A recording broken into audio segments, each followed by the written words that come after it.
कर दो तो स्वागत है आपका इस चैनल पर। अगर दोस्तों आप हमारे चैनल पर नए हैं तो वीडियो को लाइक और चैनल को सब्सक्राइब कर लीजिए, जिससे हमारी वीडियो आप तक सबसे पहले पहुंचे।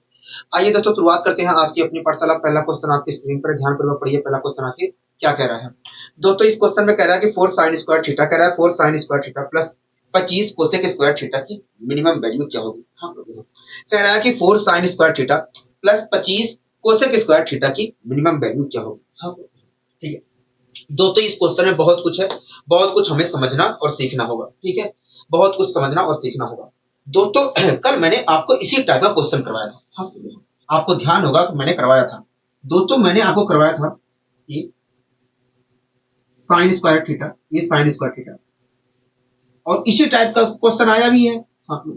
लेकिन यहां पर मैं कुछ समझा देता हूं। ठीक है, बी कोसेक स्क्वायर थीटा, ये sine square theta plus B cosec square theta की जैसा ही क्वेश्चन करवाया था, और इसी और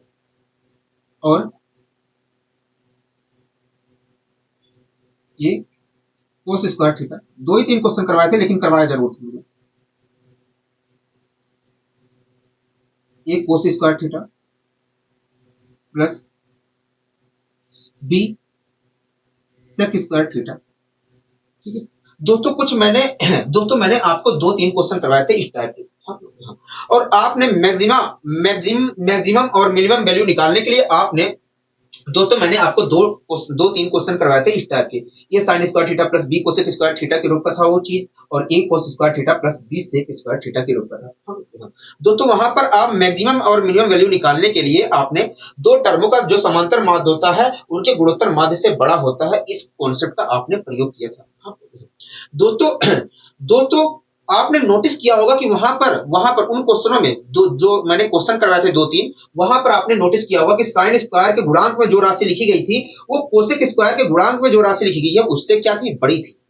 इसी प्रकार कोस स्क्वायर के गुणांक में जो राशि लिखी गई थी वो सेक स्क्वायर के गुणांक में जो राशि लिखी गई थी उससे बड़ी थी। हाँ, लेकिन दोस्तों जब दोस्तों साइन स्क्वायर के गुणांक में जो राशि लिखी गई है कोसेक स्क्वायर के गुणांक में जो राशि लिखी गई है उससे छोटी होती है, तो हम ऐसी स्थिति में इसी प्रकार कोस स्क्वायर के गुणांक में जो राशि लिखी गई है सेक स्क्वायर के गुणांक में जो राशि लिखी गई है उससे छोटी होती है, तो ऐसी स्थिति में दो टर्मों का समांतर माध्य जो होता है उनके गुणोत्तर माध्य से बड़ा होता है। इस कॉन्सेप्ट का हम बड़ा होता है या बराबर होता है, इस कॉन्सेप्ट का उपयोग नहीं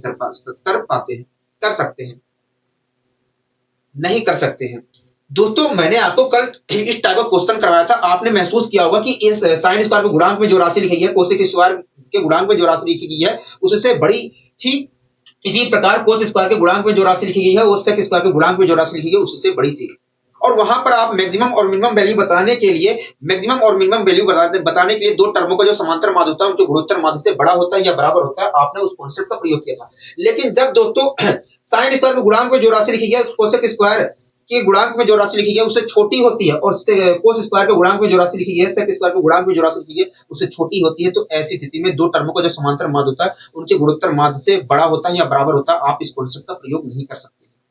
ऐसा क्यों होता है, आइए हम जानने और समझने की कोशिश करते हैं। आइए हम इसी क्वेश्चन के माध्यम से जानने और समझने की कोशिश करते हैं। ठीक है दोस्तों, आपको अच्छी तरीके से पता है कि दो टर्म यदि ए और बी हैं, आपको अच्छी तरीके से पता है दोस्तों यदि दो टर्म ए और बी हैं, यदि दो टर्म हमारे ए और बी हैं जो कि 0 से बड़े हैं, दोस्तों आपको अच्छी तरीके से पता है कि यदि दो टर्म हमारे ए और बी हैं तो उनका जो तो ऐसी स्थिति में इन दोनों टर्मों की जो मिनिमम वैल्यू होगी, ऐसी स्थिति में इन दोनों टर्मों की जो मिनिमम वैल्यू होगी वो वास्तव में 2 अंडर रूट ए बी होगी। हाँ, आप ये तो अच्छी तरीके जानते हैं दो टर्मों का जो समांतर माध्य होता है उनके गुणोत्तर माध्य से बड़ा होता है या बराबर होता है, तो वहां से मैंने निकाल लिया। दोस्तों यदि दो टर्म हमारे ए और बी हैं, जो कि 0 से बड़े हैं, तो ऐसी स्थिति में इन दोनों टर्मों की मिनिमम जो वैल्यू होगी वास्तव में 2 अंडर रूट ए बी होगी। हाँ लोग, यहाँ मिनिमम जो वैल्यू होगी 2 अंडर रूट ए बी होगी। आप मेरी बात से सहमत होंगे? हाँ, और ये दोस्तों minimum value 2 under root a b तभी हो सकती है दोस्तों, ये minimum value 2 under root a b तभी हो सकती है या तभी प्राप्त होती है जब ए बराबर होता है। दोस्तों ये मिनिमम वैल्यू हमें 2 अंडर रूट ए बी तभी होता है, 2 अंडर रूट ए बी तभी प्राप्त होता है जब ए बराबर बी के होता है। हाँ दोस्तों, मिनिमम वैल्यू हमें तभी प्राप्त होता है जब ए बराबर बी के होता है। हाँ मिनिमम वैल्यू हमें 2 अंडर रूट ए बी तभी प्राप्त होता है जब ए बराबर बी के होता है। आपको ये बात अच्छी तरीके से पता होगा। हाँ आपको ये बात अच्छी तरीके से पता होगा। दोस्तों यही कुछ कॉन्सेप्ट हम यहाँ पर अप्लाई करके देखने की कोशिश करते हैं, क्या मैं इस मेथड का प्रयोग कर सकता हूँ कि नहीं, कहोगे हाँ। ठीक है दोस्तों, कह रहा है कि 4 sign square theta plus 25 cosec square theta की मिनिमम वैल्यू क्या होगी। कह रहा है 4 साइन स्क्वायर थीटा, कह रहा है 4 sign square theta plus 25 cosec square theta, 25 cosec square theta. एक मिनट रुक जाइए, मैं देख लेता हूँ कि रिकॉर्डिंग हो रही है कि नहीं। बाई चांस मैं पढ़ा देता हूँ, कभी रिकॉर्डिंग भी ना हो। ठीक है, सही हो रही है। ठीक है, कह रहा है कि 4 sign square theta plus 25 cosec square theta की मिनिमम वैल्यू क्या होगी। दोस्तों आप मुझे बताइए, आपको अच्छी तरीके से पता है कि दो टर्मों का जो समांतर माध्य होता है उनके गुणोत्तर माध्य से बड़ा होता है या बराबर होता है। ठीक है, समांतर माध्य जो होता है, दो टर्मों का जो समांतर माध्य होता है उनका गुणोत्तर माध्य से बड़ा होता है या बराबर होता है। इन यहाँ पर देख रहे हैं कि एक टर्म ये दिया है, एक टर्म ये दिया है। ठीक है, आप मुझे बताइए इन दोनों टर्मों का गुणोत्तर माध्य क्या होगा। कोई देखिए, जब गुणोत्तर माध्य हम निकालेंगे तो साइन स्क्वायर से कोसेक स्क्वायर थीटा कैंसिल हो जाएगा, बचेगा 4 और 5, और 4 और 5 का अगर मैं वर्गमूल निकालता हूं तो आएगा 2 पंचे 10। हाँ मतलब 4 sign square theta plus 25 cosec square theta ये जो समांतर माध्य होगा वो वास्तव में 10 से बड़ा होगा या बराबर होगा, कहोगे हाँ। जो दोस्तों 4 sign square theta plus 25 cosec square theta upon 2 की जो वैल्यू है वो वास्तव में 10 से बड़ी होगी या बराबर होगी। 2 को मैं भेज दूंगा मल्टीप्लाई में तो हो जाएगा 20 उधर। इस प्रकार देखा जाए तो 4 sign square theta plus 25 cosec square theta की जो वैल्यू होगी वो 20 से बड़ी होगी, 20 से बराबर, 20 के बराबर होगी या 20 से बड़ी होगी या 20 के बराबर होगी। तो इस प्रकार देखा जाए तो मिनिमम जो वैल्यू है, इस प्रकार देखा जाए तो मिनिमम वैल्यू क्या होगी, कहोगे देखिए अगर 4 sign square theta plus 25 cosec square theta की वैल्यू जो है 20 से बड़ी है या 20 के बराबर है, तो इस प्रकार हम कह सकते हैं ये 20 देखा जाए तो 4 sign square theta plus 25 cosec square theta की मिनिमम वैल्यू 20 होगी, मिनिमम वैल्यू 20 होगी। और मैक्सिमम वैल्यू क्या होगी, maximum value infinite value, maximum value infinite, maximum value infinite. लेकिन दोस्तों किसी कीमत पर भी 4 sign square theta plus 25 cosec square theta की मिनिमम वैल्यू 20 नहीं हो सकती। किसी कीमत पर भी 4 sign square theta plus 25 cosec square theta की मिनिमम वैल्यू 20 नहीं हो सकती। ऐसा क्यों, आइए जांच कर लेते हैं। दोस्तों 4 sign square theta plus 25 cosec square theta की मिनिमम वैल्यू 20 तभी हो सकती है जब 4 साइन स्क्वायर थीटा और 25 कोसेक स्क्वायर थीटा आपस में बराबर हो। दोस्तों 4 sign square theta plus 25 cosec square theta की मिनिमम वैल्यू हमें 20 तभी प्राप्त हो सकती है जब 4 sign square theta plus 25 cosec square theta आपस में बराबर हो। ठीक है, कोई दिक्कत कोई परेशानी कभी नहीं। 4 sign square theta plus 4 sign square theta और 25 कोसेक स्क्वायर थीटा आपस में बराबर है। ठीक है, कोई दिक्कत है, कोई परेशानी कभी नहीं। 25 cosec square theta, 25 cosec square theta उसे मैं क्या लिख सकता हूँ, 25 अपॉन साइन स्क्वायर थीटा लिख सकता हूँ। बिल्कुल लिख सकते हैं, बिल्कुल लिख सकते हैं। तो मैंने लिख दिया 25 sign square theta, 25 sign square theta लिख दिया। आपको कोई दिक्कत कोई परेशानी है, कोई नहीं, हमें कोई दिक्कत कोई परेशानी नहीं। 20 तो किसी कीमत पे नहीं हो सकती, यही गलत है। ठीक है, तब क्या होगी अभी हम समझ लेंगे। ठीक है, क्या होगी हमें हम अभी समझेंगे कि कैसे निकालेंगे हम दूसरे तरीके से। ठीक है, यहां से दोस्तों मैं एक काम कर रहा हूं। ठीक है, एक काम कर रहा हूं, यहां से मैं एक काम कर रहा हूं। साइन स्क्वायर थीटा को अगर मैं एक्स मान लेता हूं तो मुझे क्या मिलेगा, को देखिए जब आप एक्स मानोगे, यहां पर एक्स मानते हो तो यहां पर भी आपको एक्स मानना पड़ेगा। इस प्रकार देखा जाए तो मल्टीप्लाई करूंगा तो 4 इंटू एक्स स्क्वायर हो जाएगा, 4 इंटू एक्स स्क्वायर हो जाएगा। मल्टीप्लाई करता हूं तो 4 एक्स स्क्वायर बराबर 25 आएगा, बराबर 25 आएगा। गुणा भाग तो इतना जानते ही हो, गुणा भाग इतना जानते हैं। अगर मैं यहाँ पर एक्स स्क्वायर की वैल्यू निकालता हूं तो क्या, एक्स की वैल्यू निकालता हूं तो क्या देखिए जब आप एक्स की वैल्यू निकालोगे तो 5/2 आएगा। हाँ एक्स को हमने माना क्या था, साइन स्क्वायर थीटा को हमने एक्स माना था। तो मतलब साइन स्क्वायर थीटा की वैल्यू क्या निकल कर आई है, तो साइन स्क्वायर थीटा की वैल्यू जो है 5/2 निकल कर आई है। हाँ, दोस्तों एक बात बताइए, क्या साइन स्क्वायर थीटा की मैक्सिमम वैल्यू कितनी होती है। साइन स्क्वायर थीटा की मैक्सिमम वैल्यू क्या होती है, देखिए साइन स्क्वायर थीटा की मैक्सिमम वैल्यू तो देखा जाए तो 1 होती है, और मिनिमम वैल्यू क्या होती है, मिनिमम वैल्यू तो 0 होती है। मिनिमम वैल्यू देखा जाए तो 0 होती है। और यहां पर देख रहा है आपको कि साइन स्क्वायर थीटा की मैक्सिमम वैल्यू कितनी आ रही है, देखा जाए साइन स्क्वायर थीटा की वैल्यू कितनी आ रही है, 5/2। तो आप खुद सोचिए, क्या साइन स्क्वायर थीटा की वैल्यू 5/2 हो सकती है किसी कीमत पर, नहीं हो सकती है, नहीं हो सकती है। हाँ, साइन स्क्वायर थीटा की वैल्यू क्या 5/2 हो सकती है, नहीं हो सकती है। इसलिए दोस्तों जब साइन स्क्वायर थीटा की वैल्यू 5/2 नहीं हो सकती है तो ये किसी कीमत पर 4 sign square theta plus 25 cosec square theta की मिनिमम वैल्यू 20 नहीं हो सकती है, 20 नहीं हो सकती। हाँ हाँ समझ में आया? हो गया, हाँ समझ में आया। तो बात आती है तब और क्या, तब मिनिमम वैल्यू क्या हो सकती है? तो बात निकल कर आती है कि तब मिनिमम वैल्यू आखिर हो क्या सकती है। ठीक है, तो आइए हम समझने की कोशिश करते हैं कि मिनिमम वैल्यू आखिर हो क्या सकती है।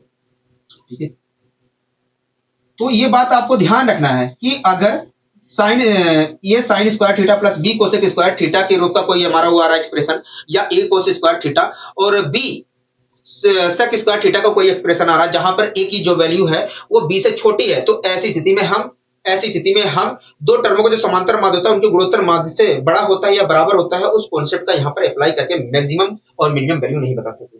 ठीक है, ये बातें आपको ध्यान रखनी होगी। दोस्तों आइए हम इसका पता करने की कोशिश करते हैं कि मिनिमम वैल्यू होगी क्या, मिनिमम वैल्यू क्या होगी। ठीक है, एक बात बताइए, क्या मैं इसे दो भाई, यहाँ पर क्या दिख रहा है 4 sign square theta, 4 sign square theta दिख रहा है। हाँ, क्या इसे मैं 4 कोसेक स्क्वायर थीटा के रूप में तोड़ सकता हूँ? हाँ तोड़ सकते हो, तो मैंने इसे तोड़ दिया 4 कोसेक स्क्वायर थीटा के रूप में, 4 कोसेक स्क्वायर थीटा के रूप में तोड़ दिया। ये 4 साइन स्क्वायर थीटा वैसे ही है, और इसे मैंने तोड़ दिया, इसे मैंने तोड़ दिया इसे मैंने तोड़ दिया, इसे मैंने तोड़ दिया क्या, 4 कोसेक स्क्वायर थीटा के रूप में। ठीक है, 4 कोसेक स्क्वायर थीटा के रूप में तोड़ दिया, और प्लस का क्या आएगा, प्लस का 21 कोसेक स्क्वायर थीटा है, प्लस का 21 कोसेक स्क्वायर थीटा है।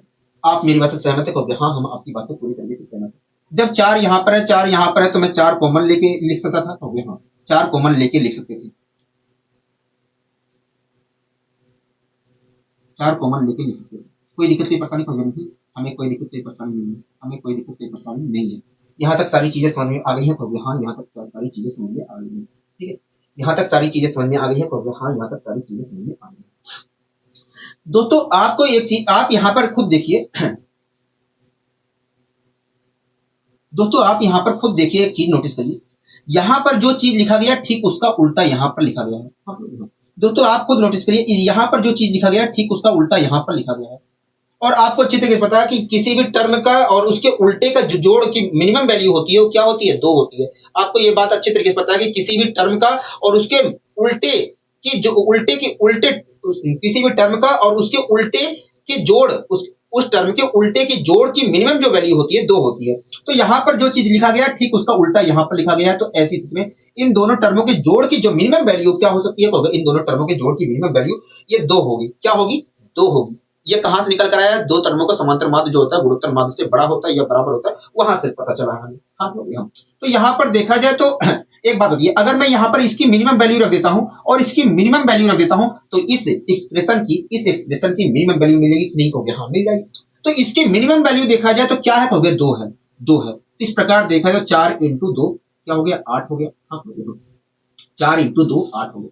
दोस्तों आप अच्छे तरीके से जानते हैं कोसेक स्क्वायर थीटा की, कोसेक सेक स्क्वायर थीटा और कोसेक स्क्वायर थीटा की मिनिमम जो वैल्यू होती है, एक होती है। हाँ तो इसकी मिनिमम वैल्यू अगर मैं 1 रखता हूं, अगर मैं इसकी मिनिमम वैल्यू 1 रखता हूं, इसकी मिनिमम वैल्यू 1 रखता हूं, तो क्या प्राप्त होगा? कहोगे देखिए जब मिनिमम वैल्यू आप 1 रखोगे यहाँ पर तो 21 प्राप्त होगा, 21 प्राप्त होगा। हाँ 21 प्राप्त होगा। कोई दिक्कत कोई परेशानी होगा नहीं, हमें कोई दिक्कत कोई परेशानी नहीं है, हमें कोई दिक्कत कोई परेशानी नहीं है। इस प्रकार देखा जाए तो क्या निकल कर आया? कहोगे 29 से निकल कर आया। हाँ इस प्रकार कह सकते हैं कि ये जो एक्सप्रेशन है, मतलब ये जो एक्सप्रेशन है इसकी मिनिमम जो वैल्यू होगी 29 होगी, मिनिमम जो वैल्यू होगी 29 होगी। बताइए कोई दिक्कत कोई परेशानी होगी नहीं, हमें कोई दिक्कत कोई परेशानी नहीं है। आशा करता हूँ दोस्तों ये चीजें समझ में आ रही होंगी। ठीक है दोस्तों, मेरे ख्याल से मैक्सिमम वैल्यू जो होगी इनफाइनाइट होगी, क्योंकि इसकी मैक्सिमम जो वैल्यू होती है इनफाइनाइट होती है, और कोसेक स्क्वायर थीटा की भी मैक्सिमम वैल्यू क्या होती है? इनफाइनाइट होती है। तो इस प्रकार देखा जाए तो इस एक्सप्रेशन की मैक्सिमम जो वैल्यू होगी इनफाइनाइट होगी, लेकिन मिनिमम जो वैल्यू होगी 29 होगी। ठीक है, समझ में आपको अच्छी तरीके से हो गया? हाँ यहाँ तक हमें अच्छी तरीके से समझ में आ गया। ठीक है, कोई दिक्कत कोई परेशानी कोई नहीं। तो तुरंत आप देख के बता सकते हो सीधे,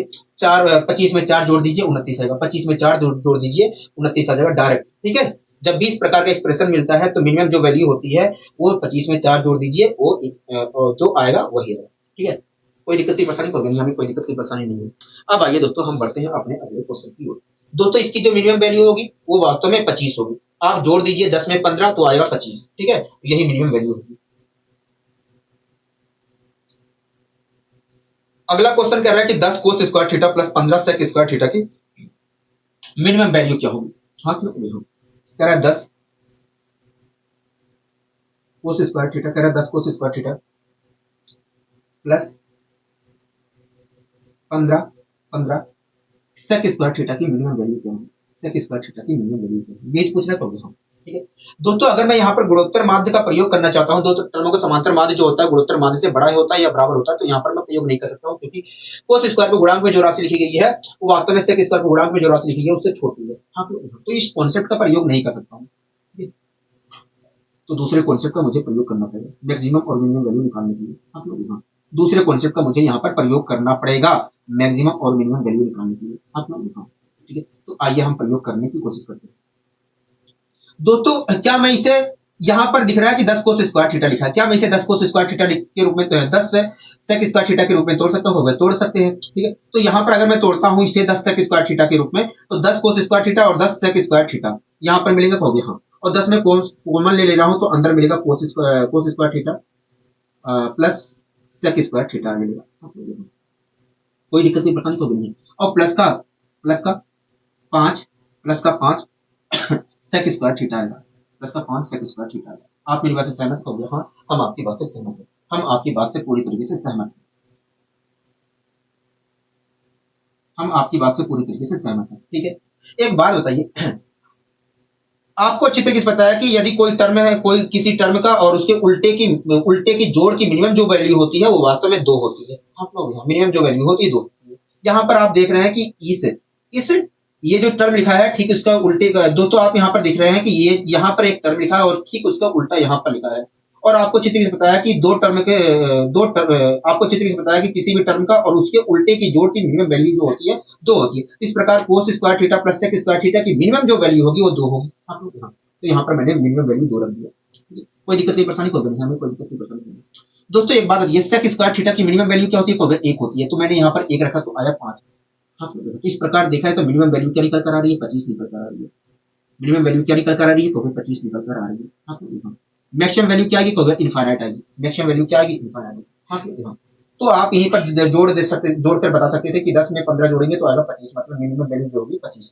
ठीक है, कोई दिक्कत की परेशानी हो गई, हमें कोई दिक्कत की परेशानी नहीं है, कोई दिक्कत कोई परेशानी नहीं है।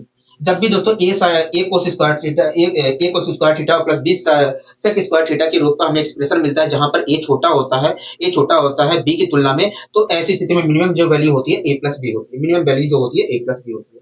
ऐसे ही A sine square theta plus B cosec square theta के रूप में हमें एक्सप्रेशन दिया जाता है जहां पर ए छोटा होता है बी से, तो ऐसी स्थिति में मिनिमम जो वैल्यू होती है ए प्लस बी होती है।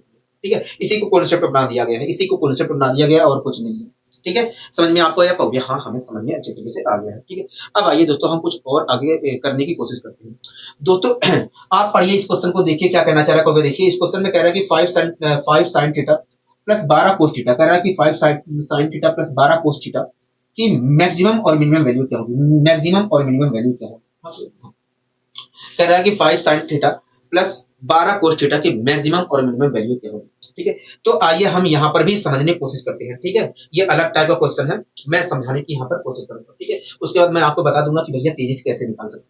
आपको एक चीज एक बार 2-3 बार आपको डिटेल से करना है, उसके बाद जब आप समझ जाएंगे तो उसके बाद आप तेजी से देखकर बता सकते हैं कि भैया मिनिमम वैल्यू ये होगी, मैक्सिमम वैल्यू ये होगी। तो इस पर ढेर सारे क्वेश्चन भी बनते हैं। ठीक है, कह रहा है कि 5 साइन थीटा, कह रहा है 5 साइन थीटा,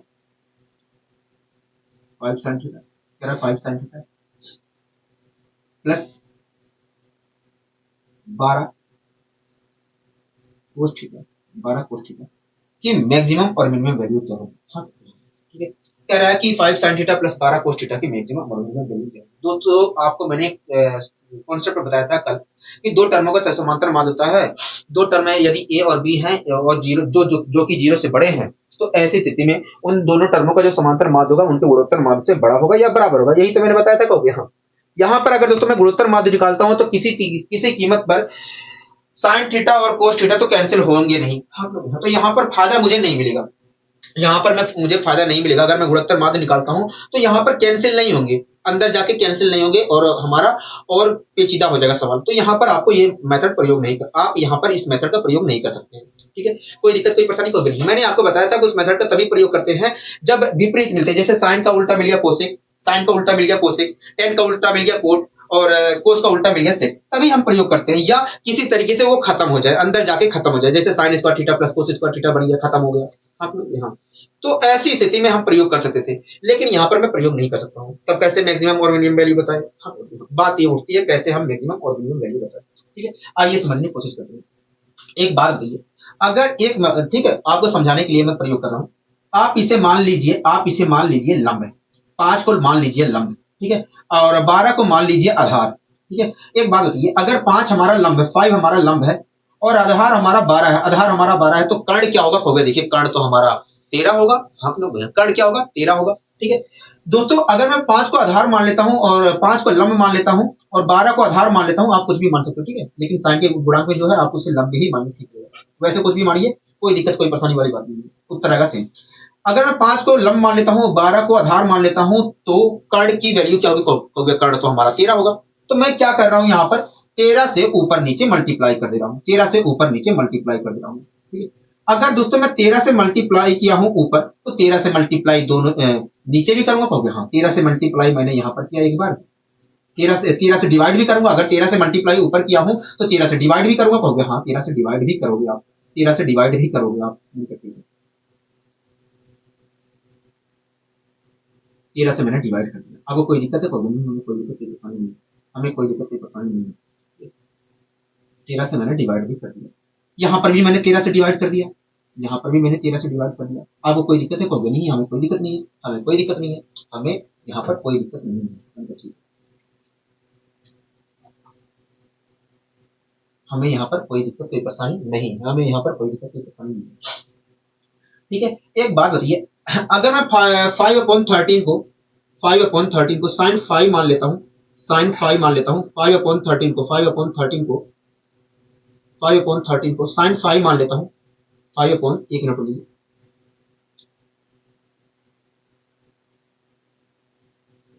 5/13 को 5/13 को साइन 5 मान लेता हूँ, तो ऐसी स्थिति में कोस 5 की वैल्यू क्या होगी? कोस 5 की वैल्यू, कोस 5 की वैल्यू, तो देखिए अगर आप 5/13 को साइन 5 मान लेते हो तो कोस 5 की जो वैल्यू होगी 12/13 होगी, 12/13 होगी, 12/13 होगी। मैंने कहा ऐसा क्यों? क्योंकि देखिए अगर 5/13 को आप साइन 5 मान लेते हो तो इसका मतलब यही है कि लंब के, यदि हमारा लंब 5 है तो कर्ण हमारा 13 होगा, तो इस प्रकार देखा जाए तो बेस हमारा 12 होगा। हाँ, क्योंकि देखिए जब हमारा बेस 12 है, क्योंकि देखिए हमारा क्योंकि देखिए हमारे पास, क्योंकि देखिए बेस हमारा 12 है, कर्ण हमारा 13 है, तो इस प्रकार देखा जाए तो कोस 5 की जो वैल्यू होगी 12/13 होगी। हाँ, ठीक है दोस्तों, अगर मैं 5/13 को साइन 5 मान लिया हूं तो ये जो 12/13 है इसे मैं कोस 5 लिख सकता हूँ। हाँ, अगर तो मैं 5/13 को साइन 5 मान लिया हूं तो 12/13 को मैं क्या लिख सकता हूँ? कोस 5 लिख सकता हूँ। आप मेरी बात से सहमत है? हाँ, हम सहमत हैं। तो इसकी जगह दोस्तों मैंने, इसकी जगह मैंने दोस्तों साइन 5 लिख दिया, साइन 5 लिख दिया। कोई दिक्कत कोई परेशानी कर नहीं, हमें कोई दिक्कत कोई परेशानी नहीं है। प्लस का साइन 5 लिख दिया और इंटू में साइन थीटा तो है ही है, साइन थीटा तो है ही है, प्लस इसे मैं क्या लिख सकता हूँ? इसे आप लिख सकते हो कोस 5, इसे लिख सकते हो कोस 5। ठीक है, कोई दिक्कत कोई परेशानी होगी नहीं, और इंटू में कोस थीटा तो है ही। आप मेरी बात से सहमत है? यहाँ तक हो गया? हाँ, हम आपकी बात से यहाँ तक सहमत है, हम आपकी बात से यहाँ तक सहमत है। ठीक है दोस्तों, आप देख रहे हैं कि अंदर एक फॉर्मूला बन रहा है, आप तो देख रहे हैं कि अंदर एक फॉर्मूला बन रहा है। फॉर्मूला क्या बन रहा है? देखिए ये वास्तव में कोस 5 माइनस थीटा का फॉर्मूला बन रहा है। हाँ, कोस 5, कोस एक मिनट, ये वास्तव में कोस 5 माइनस थीटा या थीटा माइनस 5 जो भी आप कहना चाहो, ठीक है, कोस थीटा माइनस 5 या 5 माइनस थीटा का फॉर्मूला बनता है। हाँ, कोई दिक्कत कोई परेशानी तो नहीं, हमें कोई दिक्कत कोई परेशानी नहीं। ठीक है दोस्तों, हमसे कहा था कि बताइए इसकी मैक्सिमम और मिनिमम वैल्यू क्या होगी, तो हम नहीं बता सकते थे, इसलिए मैंने स्ट्रक्चर चेंज कर दिया। दोस्तों क्या मैं इस चीज को, ये चीज लिख सकता हूँ? बिल्कुल लिख सकते हैं। ठीक है, मैंने इस चीज को इस फॉर्मेट में ढाल दिया, इस फॉर्मेट में ढाल दिया। अब दोस्तों मैं आसानी से मैक्सिमम और मिनिमम वैल्यू बता सकता हूँ, अब मैं आसानी से मैक्सिमम और मिनिमम वैल्यू बता सकता हूँ।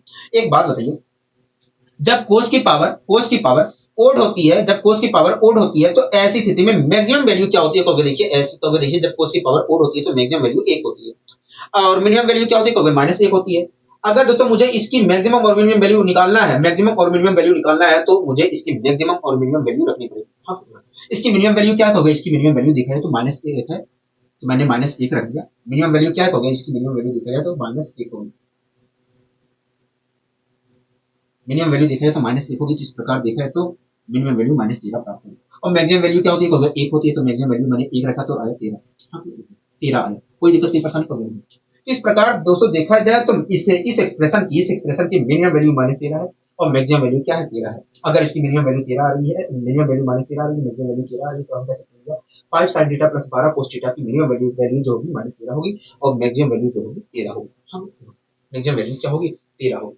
ठीक है, समझ में आपको यहाँ तक आया हो गया, हाँ समझ में आ गया। ठीक है, तो दोस्तों जो हमसे पूछा गया था वो चीज तो हमने बता दिया, लेकिन तेजी से कैसे करें, आप खुद सोचिए दोस्तों कि जो मैंने कण, जो हमारा कण निकल कर आया था, मैंने कहा था कि आप लंब इसे मान लीजिए, इसे कण, इसे हम आधार मान लीजिए, तो ऐसी स्थिति में कण क्या होगा, तुरंत आपने कहा था 13 होगा। तो दोस्तों जो कण निकल कर आया वही वास्तव में एक बार निगेटिव में, दोस्तों कण जो था वही एक बार निगेटिव में बन गया और वही एक बार पॉजिटिव में हो गया। और निगेटिव वाला हमारा मिनिमम वैल्यू कहला रहा है और पॉजिटिव वाला हमारा क्या कहला रहा है, भैया पॉजिटिव वाला हमारा मैक्सिमम वैल्यू कहला रहा है। हाँ, तो दोस्तों आपको ध्यान रखना है कि इस प्रकार का जब भी क्वेश्चन आएगा A sine theta plus B, A sine theta plus B cos theta के रूप में जब भी क्वेश्चन आएगा, तो ऐसी स्थिति में जो कर्ण होगा उसे वही एक बार नेगेटिव में बनेगा और एक बार पॉजिटिव में बनेगा। ऐसी स्थिति में नेगेटिव वाला हमारा मिनिमम वैल्यू होगा और पॉजिटिव वाला हमारा मैक्सिमम वैल्यू होगा। आप इसको समझना होगा केवल, आपको समझना होगा केवल। ठीक है, मैं एक प्रकार का यहाँ पर और क्वेश्चन रख देता हूँ, ठीक है, जिससे आपके अंदर क्लियरिटी आ जाए।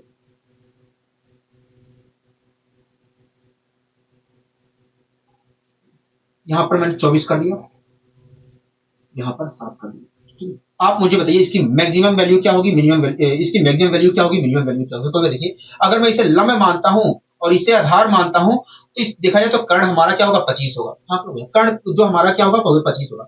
जो कर्ण हमारा 25 होगा दोस्तों, उसे एक बार माइनस में अगर मैं सोल्व करता हूं तो जो कर्ण है वो एक बार माइनस के रूप में, कर्ण जो है एक बार माइनस में आएगा निकल कर और एक बार प्लस में आएगा। हाँ, इस प्रकार देखा जाए तो इस क्वेश्चन की मिनिमम जो वैल्यू होगी, मिनिमम जो वैल्यू होगी, मिनिमम जो वैल्यू होगी, मिनिमम जो वैल्यू होगी -25 होगी और मैक्सिमम जो वैल्यू होगी, मैक्सिमम जो वैल्यू होगी वो 25 होगी। ठीक है, तो ऐसे हम तेजी से बता सकते हैं, ऐसे हम तेजी से बता सकते हैं। ठीक है, आपको फॉर्मूले मत जाना, आप ऐसे ऐसे याद रखना है, आपको ऐसे ही याद रखना है। ठीक है, आपको ऐसे ही याद रखना है।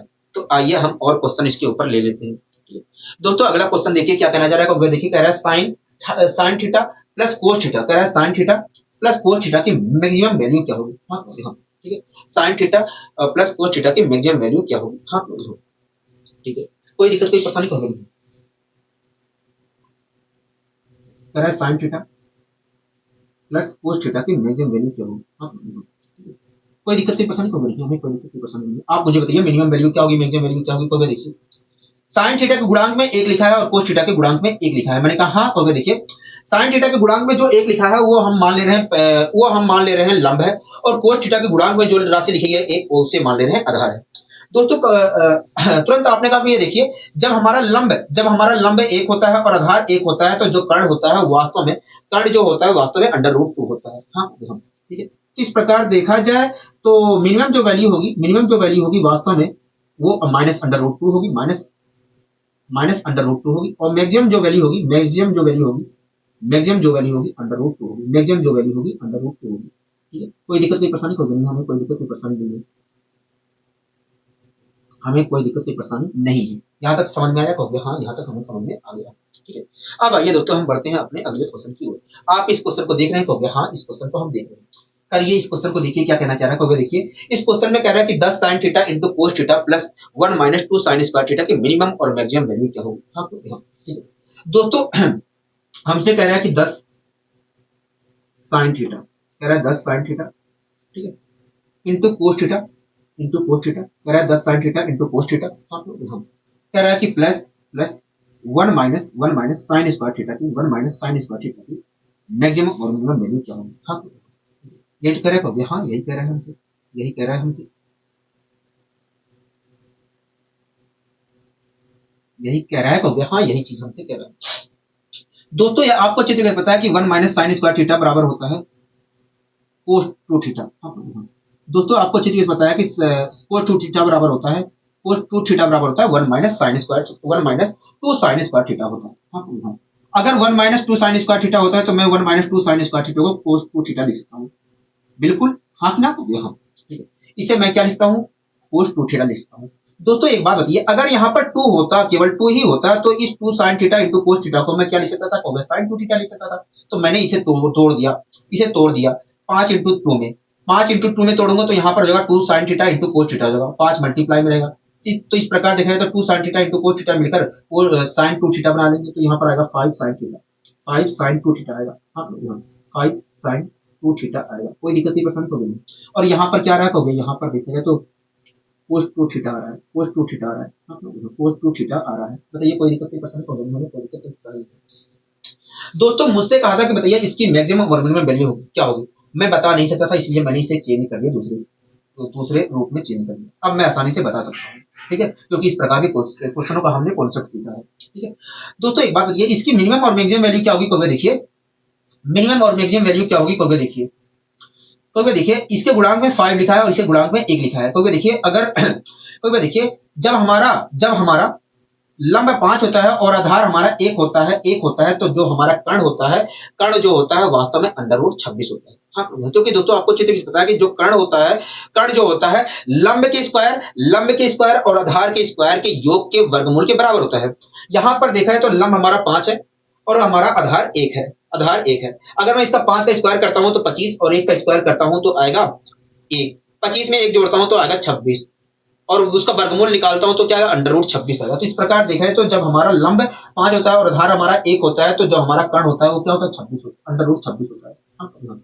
तो इस प्रकार देखा है तो मैक्सिमम वैल्यू क्या होगी, मैक्सिमम वैल्यू माइनस के 26 होगी और मिनिमम वैल्यू हमारे माइनस के 26 होगी, मैक्सिमम वैल्यू हमारा 26 होगा, मैक्सिमम वैल्यू हमारा 26 होगा, अंडर रूट 26 होगा। बताइए कोई दिक्कत की परेशानी होगी नहीं, हमें कोई दिक्कत की परेशानी नहीं है, आपने अच्छे तरीके से समझाने की कोशिश की है, आपने अच्छी तरीके से समझाने की कोशिश की है, मैंने ठीक है। अब आइए दोस्तों हम बढ़ते हैं अपने अगले क्वेश्चन की ओर, अब आइए दोस्तों हम बढ़ते हैं अपने अगले क्वेश्चन की ओर, ठीक है।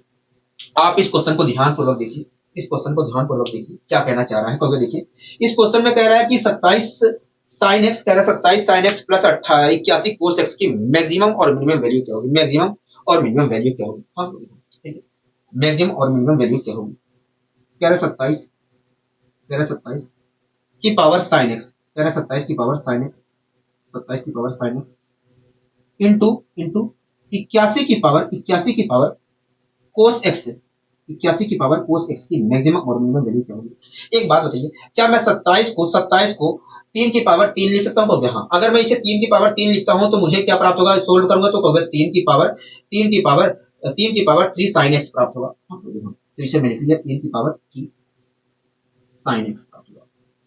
कोई दिक्कत की परेशानी तो नहीं, हमें कोई दिक्कत की परेशानी नहीं, हमें कोई दिक्कत की परेशानी नहीं। इसी प्रकार दोस्तों क्या मैं 81 को 3 की पावर 4 लिख सकता हूँ, बिल्कुल लिख सकते हैं 3 की पावर 4।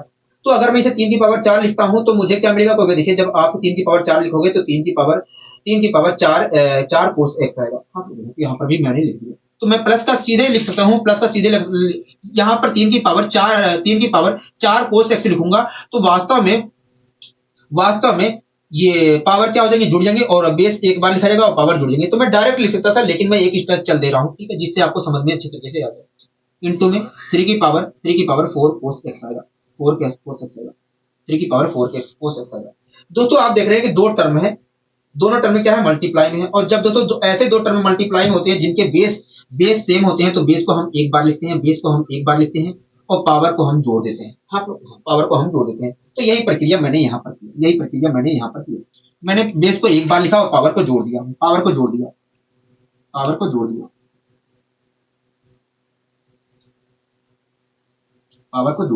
हाँ कोई दिक्कत नहीं, पसंद हो गई हमें, कोई दिक्कत नहीं, पसंद नहीं, ठीक है।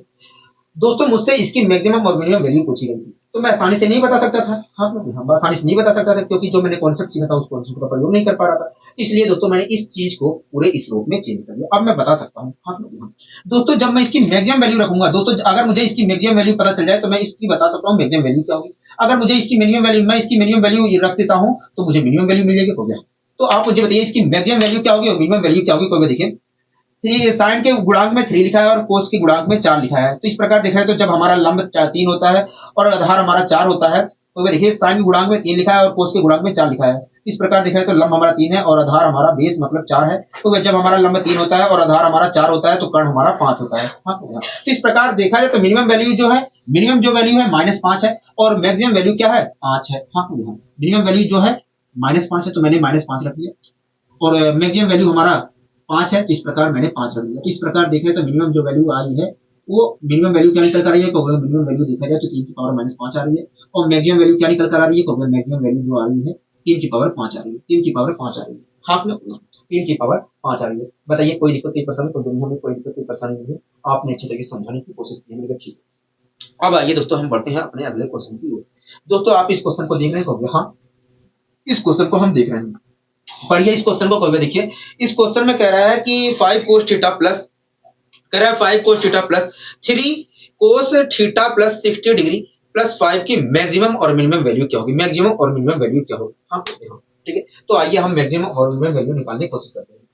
कह रहा है कि 5, कह रहा है 5 cos थीटा, कह रहा है 5 cos थीटा, कह रहा है 5 cos theta plus plus 3 cos cos 3 cos theta plus 60 degree, theta plus 60 degree, theta plus 60 degree, theta plus 60 degree plus 5 plus 5।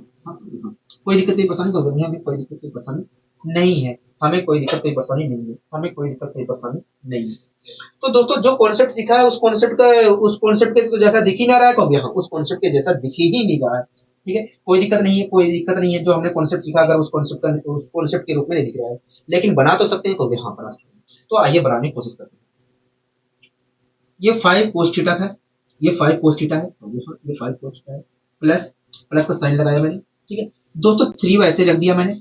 एक बात बताइए, यहाँ पर cos a प्लस बी का फॉर्मूला खुल रहा है कि नहीं खोल गया, हाँ तो मैंने फॉर्मूला खोल दिया। तो क्या मिलेगा, खोल गया cos theta into cos 60 degree, cos 60 degree, cos 60 degree मिलेगा।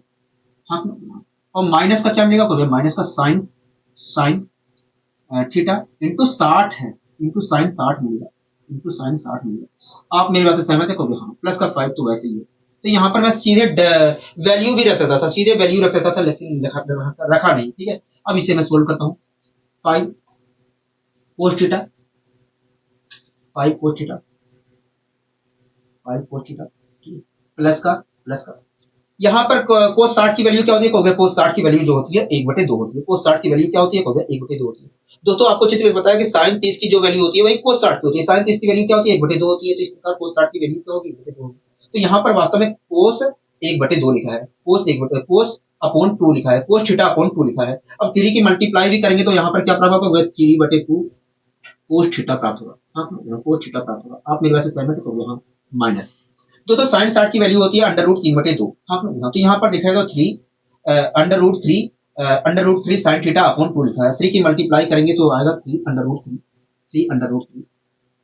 अपॉन 2 साइन थीटा आएगा, अपॉन 2 साइन थीटा आएगा, प्लस 5 तो है ही, प्लस 5। बताइए कोई दिक्कत कोई परेशानी तो नहीं, हमें कोई दिक्कत कोई परेशानी नहीं।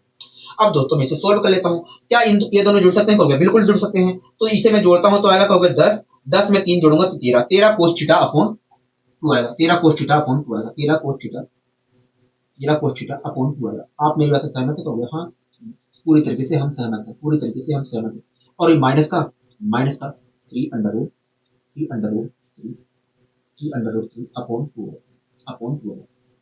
हाँ, एक बात बता दूं, चाहे हमारा आधार माइनस का हो चाहे लंब माइनस का हो, फर्क नहीं पड़ता है, कर्ण तो वही आएगा। ठीक है, चाहे आधार माइनस का हो चाहे लंब माइनस का हो, इससे फर्क नहीं पड़ता है, कर्ण जो है वही आएगा। ठीक है, जो कर्ण आना चाहिए वही आएगा, हमें इससे मतलब नहीं है। अब दोस्तों जो हमने कॉन्सेप्ट लिखा था उस कॉन्सेप्ट का हमने यहाँ पर बना लिया है। हाँ, हमने जो कॉन्सेप्ट सीखा था उस कॉन्सेप्ट के रूप का बना लिया है। दोस्तों आप यहाँ पर देख रहे हैं कि cos थीटा के गुणांक में यहाँ पर 13/2 लिखा है, और sin थीटा के गुणांक में 3 अपॉन 2 लिखा है, और प्लस में यहाँ पर 5 लिखा है। ठीक है दोस्तों, हमसे इसकी मैक्सिमम और मिनिमम वैल्यू पूछी थी, तो हमने इस चीज को इस फॉर्मेट में डाल दिया। अब दोस्तों इसकी मैक्सिमम और मिनिमम वैल्यू जो होगी वही वास्तव में इसकी होगी। हाँ, तो आप मुझे बताइए इसकी मैक्सिमम और मिनिमम वैल्यू क्या होगी। कहोगे देखिए साइन के गुणांक में जो राशि लिखी है वो अगर मैं लंब मानता हूं तो लंब देखा जाए तो माइनस का 3 अपॉन 2 है। माइनस को इग्नोर कर दीजिए क्योंकि इससे फर्क पड़ने वाला नहीं है। जब स्क्वायर करेंगे तो ये पॉजिटिव हो जाएगा। लंब देखा जाए तो माइनस में है, हाँ यहाँ इग्नोर कर दीजिए क्योंकि उससे कोई फर्क पड़ने वाला नहीं है। तो इस प्रकार देखा तो लंब हमारा क्या होगा, लंब हमारा 3 √3 अपॉन 2 है। और मैं इसका स्क्वायर करता हूँ तो क्या आएगा, 9 की 27, 27 अपॉन 2 आएगा। ठीक है, कोई दिक्कत की परेशानी नहीं, हमें कोई दिक्कत की परेशानी नहीं। आधार क्या हो गया, 13/2 है, इसका स्क्वायर करता हूँ तो 127 आ जाएगा, 169/4 आएगा। कोई दिक्कत की परेशानी कभी नहीं। दोस्तों आपको अच्छी तरीके से पता है कि दोस्तों लंब हमारा 3/√3 है, और आधार देखा जाए तो 13/2 है। हाँ ठीक है दोस्तों, आपको अच्छी तरीके से पता है कि जो कर्ण होता है वास्तव में लंब के स्क्वायर और आधार के स्क्वायर के योग के वर्गमूल के बराबर होता है। लंब का स्क्वायर ये है, आधार का स्क्वायर ये है, इनका मैं जोड़ करता हूँ तो 9 7 16 के 6 यहाँ से लगे 1, ठीक है, और 16 2 18 18 और 19, 196/4 आया। दोनों के स्क्वायर का जोड़। इनका वर्गमूल निकालता हूं तो 14/2 आया, 14/2 आया। 14/2 का मतलब होता है 7। हाँ, इस प्रकार देखा जाए तो कर्ण क्या निकल कर आ रहा है, तो 7 निकल कर आ रहा है। तो इस प्रकार देखा जाए तो इसकी मैक्सिमम जो वैल्यू है वास्तव में 7 है, और 7 में 5 जोड़ूंगा तो आएगा 12, मतलब इस एक्सप्रेशन की मैक्सिमम जो वैल्यू है वो 12 है। कोई दिक्कत की परेशानी तो नहीं, हमें कोई दिक्कत की परेशानी नहीं, हमें कोई दिक्कत की परेशानी नहीं। दोस्तों इस प्रकार देखा जाए तो इसकी मिनिमम जो वैल्यू है वो -7 है, हो गया। -7 अगर रखता हूं तो आएगा -2, हो गया। इस प्रकार देखा जाए तो मैक्सिमम, प्रकार देखा जाए तो मिनिमम वैल्यू जो होगी वास्तव में -2 होगी, मिनिमम जो वैल्यू होगी -2 होगी। दोस्तों इसकी मैक्सिमम वैल्यू मैंने रखा 7, तो आया कुल मिलाकर 12, मतलब इसकी मैक्सिमम वैल्यू क्या होगी, 12 होगी। अगर मैं इसकी मिनिमम वैल्यू -7 रखता हूं तो -7 में 5 जोड़ूंगा तो आएगा -2, मतलब इस एक्सप्रेशन की मिनिमम वैल्यू जो होगी -2 होगी। ठीक है, अगर इसकी मैक्सिमम और मिनिमम वैल्यू 12 और -2 है, मैक्सिमम और मिनिमम वैल्यू 12 और -2 है, तो हम कह सकते हैं भैया इस एक्सप्रेशन की मैक्सिमम वैल्यू जो होगी 12 होगी और मिनिमम वैल्यू जो होगी -2 होगी। बताइए कोई दिक्कत, कोई परेशानी को नहीं। अब आइए दोस्तों हम और आगे बढ़ने की कोशिश करते हैं। दोस्तों आप इस क्वेश्चन को देख रहे हैं, हाँ इस क्वेश्चन को देख रहे हैं, करिए इस क्वेश्चन को। ठीक है, अभी को हम इस टाइप का क्वेश्चन किए थे। हाँ देखिए क्या कहना चाह रहा है, देखिए कह रहा है कि 16 की power sin theta into 4 sin theta, 4 की पावर sin थीटा इंटू 2 की पावर cos थीटा इंटू 128 की पावर cos थीटा, 128 है, 128 ठीक है, 128 की पावर cos थीटा। कह रहा है कि मैक्सिमम और मिनिमम वैल्यू बताइए, कह रहा है कि बताइए मैक्सिमम वैल्यू क्या होगी, मिनिमम वैल्यू क्या होगी। ठीक है, तो आइए सोल्व करने की कोशिश करते हैं। कह रहा है कि 16 की पावर sin थीटा, कह रहा है 16 की पावर sin थीटा, कह रहा है 16 की पावर sin थीटा, ठीक है, इंटू 4 की पावर sin थीटा इंटू 4 की पावर sin थीटा, इंटू 2 की पावर cos थीटा इंटू 2 की पावर cos थीटा, इंटू 128 की पावर cos थीटा इंटू 128 की पावर cos थीटा। कह रहा है इसकी मैक्सिमम और मिनिमम वैल्यू बताओ। ठीक है, सॉल्व करते हैं। दोस्तों अगर बेस सबके सेम मैं कर दूं, तो ये जो पावर है आसानी से जुड़ जाएंगी। अगर मैं बेस सबके सेम कर दूं तो पावर जो होंगी वो आसानी से जुड़ेंगी। हाँ जुड़ेंगी कि नहीं हो गया, हाँ जो जुड़ने लायक है वो जुड़ेंगी। ठीक है, तो मैं डायरेक्ट लिख रहा हूं तो आप उससे घबराना मत। ठीक है दोस्तों, मैं इसे लिख सकता हूँ 16 को लिख सकता हूँ 2 की पावर 4 लिख सकता हूँ कि नहीं हो गया। इस प्रकार देखा तो 4 sin थीटा, यहाँ पर 4 sin थीटा प्राप्त हुआ।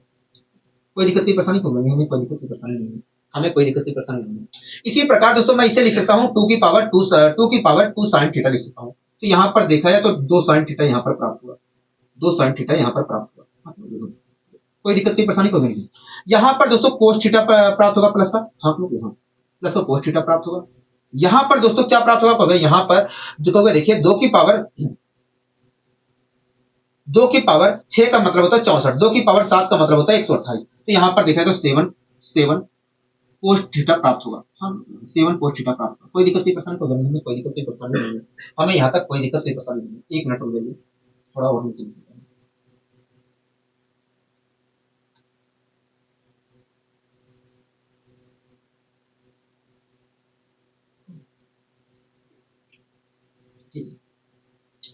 अब एक बात बताइए, जो जुड़ रहे हैं उन्हें जोड़ सकते हैं कहोगे, हाँ जो जुड़ रहे हैं तो उन्हें जोड़ना पड़ेगा। तो अगर मैं जोड़ता हूं तो क्या कहोगे, देखिए अगर आप जोड़ते हो तो 2 की पावर 6 sin थीटा आया, 2 की पावर 6 sin थीटा और प्लस का 8 8 8 cos थीटा आया, 8 cos थीटा आया, हाँ 8 cos थीटा आया।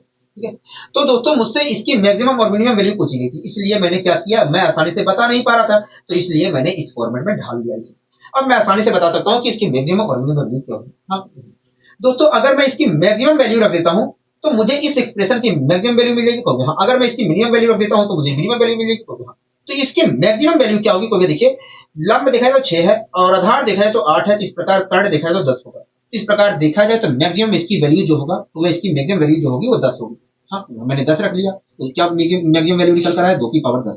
और मिनिमम वैल्यू क्या होगी? कहोगे -10 होगी। इसकी मैंने मिनिमम वैल्यू -10 रखा, तो 2 की पावर -10 हुआ। तो इस प्रकार देखा तो मैक्सिमम वैल्यू जो होगी 2 की पावर 10 होगी, और मिनिमम वैल्यू जो होगी वो 2 की पावर -10 होगी। बताइए, कोई दिक्कत की परेशानी? तो नहीं, हमें कोई दिक्कत की परेशानी नहीं।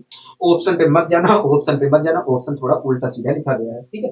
वास्तव में यही होगा हमारा। कोई दिक्कत की परेशानी? तो नहीं, हमें कोई दिक्कत की परेशानी नहीं। अब इस क्वेश्चन को भी देख लेते हैं।